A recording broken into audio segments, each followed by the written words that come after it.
Halo, sebelumnya perkenalkan nama saya Mulki. Akang boleh perkenalkan terlebih dahulu namanya siapa, terus nama kedainya apa, bidang usahanya apa? Halo, nama saya Naufal El Fauzi. Usaha saya di bidang kuliner, F&B, food and beverage. Nama kedai kami Kedai Genep 5. Assalamualaikum warahmatullahi wabarakatuh. Perkenalkan, kami dari kelompok 1. Saya Yusi Agnia Rahmani dengan NIM 240103049. Saya Muhammad Yusufali dengan akhiran NIM 25. Saya Randa Setiawan dengan akhiran NIM 35. Dan saya Mulki Syafiulhaq dengan NIM 240103027. Pegang nih.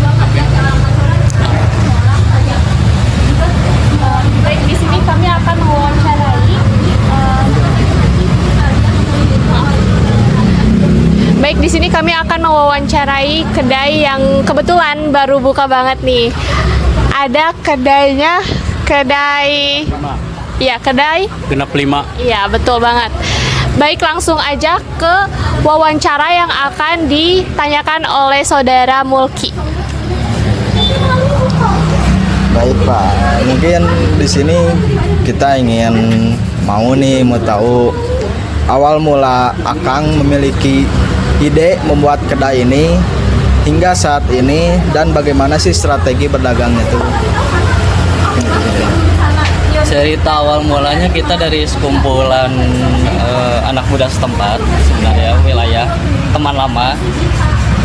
Salah satu teman kita ada yang bekerja di bidang kuliner bertahun-tahun. Pokoknya punya pengalaman kerja di bidang kuliner. Pokoknya singkat cerita, kita kumpul, pada akhirnya dia memutuskan ide gimana kalau kita coba berdagang. Karena dia ada basic itu dan saya ada basic di manajemennya, pengelolaannya. Yaudah, akhirnya kita sepakat buat oke, kita bikin kedai. Karena kita ngelihat di sini kan lingkungan mahasiswa ya.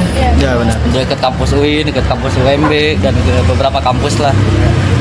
Jadi saya kira ada pangsa pasar yang bisa kita raih di situ. Nah, untuk strategi sebenarnya nggak banyak seperti kayak warkop atau UMKM lainnya sih. Standar general lah, normatif, simple aja. Lalu yang kedua itu kesulitan apa sih yang akan hadapi ini selama berjualan, dan bagaimana juga strateginya untuk menghadapinya juga? Kalau kesulitan kita di waktu. Jadi kan kalau di dekat lingkungan mahasiswa tuh musiman biasanya ya. Ketika udah mau mendekati libur atau ujian atau apa itu pasti singkat gitu waktunya tuh berdekatan. Ya, gitu.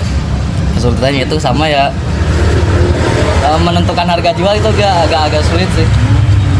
Jadi kita mau matok ketinggian juga gimana, mau matok terlalu murah juga kayak gimana gitu. Harus bisa menyesuaikan itulah harga jual. Nah, lanjut. Di sini kan kebanyakan pembelinya tuh mayoritasnya tuh muslim ya. Nah, bagaimana cara Akang menjaga keyakinan ini kalau makanan Akang ini teh halal gitu? Kalau cara untuk meyakinkan bahwa makanan ini halal, sebenarnya kita cuma beli produk-produk dari sesama pedagang muslim aja.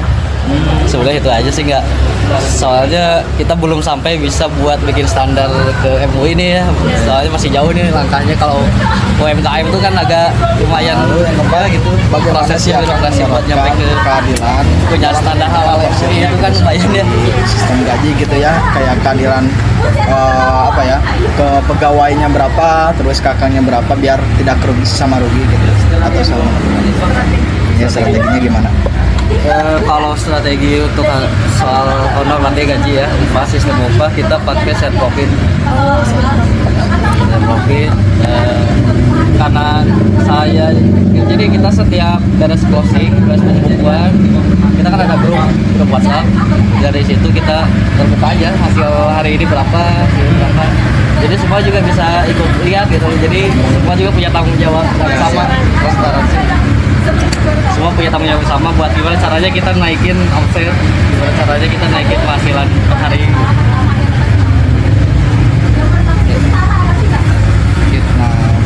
Akang buka kedai ini teh jam berapa? Kalau untuk buka mulai dari jam 1 siang sampai jam 12 malam. Oh, sampai jam 12 malam. 12 malam. Yang pada zuhur kita buka. Jam 12. Oh ya, memang kebanyakan mayoritasnya juga kan di sini tuh beres duhur tuh kan kayak beres kuliah nih siang-siangnya masih panas terik, terus pada haus-haus kan. Nah, dalam untuk memanage waktunya nih, untuk mengatur waktu berjualan agar tetap nih melaksanakan sholat 5 waktu gimana tuh? Di rolling shift. Oh, di rolling. Jadi setiap kayak jam 1 sampai jam 6, jam 1 zuhur sampai maghrib itu ada 2 orang. Jadi nanti kalau asar ya salah satunya ada yang sholat dulu nanti kan. Jam 6 sampai jam 12 ya paling cuma maghrib sama isya kan. Kayak gitu juga. Tinggal di rolling aja. Terus apa sih prinsip Akang untuk melakukan transaksi agar jujur dan tidak merugikan kedua pihak kita antara penjual dan pembelinya? Keterbukaan aja. Jadi ya karena kita kan apa ya pakai ada catatan tersendiri lah. Jadi setiap ada yang pesan kita catat. Mereka juga bisa lihat kita apa yang mereka pesan sebelumnya.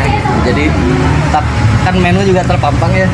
Ada harganya juga besar lagi. Jadi ya udah tinggal kalau misalnya ada kekeliruan dari kita ya pembeli juga bisa langsung menghitung sendiri.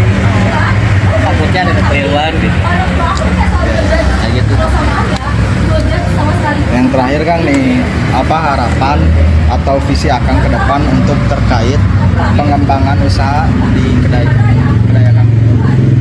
Ya, kalau visi sih kita pengen pasti grow ya.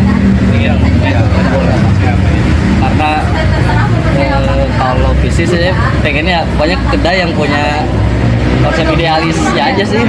Itu aja sih nggak banyak visi yang wah kayak gimana gitu. Kami di sini sebagai teknik industri juga sebenarnya mengelola gimana sih caranya, teknik marketingnya itu harus seperti apa gitu. Kita juga nanti di semester 5 ada tugas yang dimana kita tuh harus mengelola gimana nih ini yang kurang dari ini, nanti kita coba untuk manage gitu agar dari salah satu usahanya tuh bisa naik karena kita mencoba untuk mengelola gimana nih kurangnya. Kalau sebelumnya sih ada cutting aku di rumah sakit, misalkan dari sistem antrian kita di manage misalkan kayak gitu, atau misalkan dari antriannya yang harusnya kita online yang biasanya offline kita ubah menjadi online. Itu kan kita mengubah antara dari yang awalnya manual menjadi berhubungan dengan teknologi gitu ya. Di online kan kita membuat aplikasi juga dan sebagainya.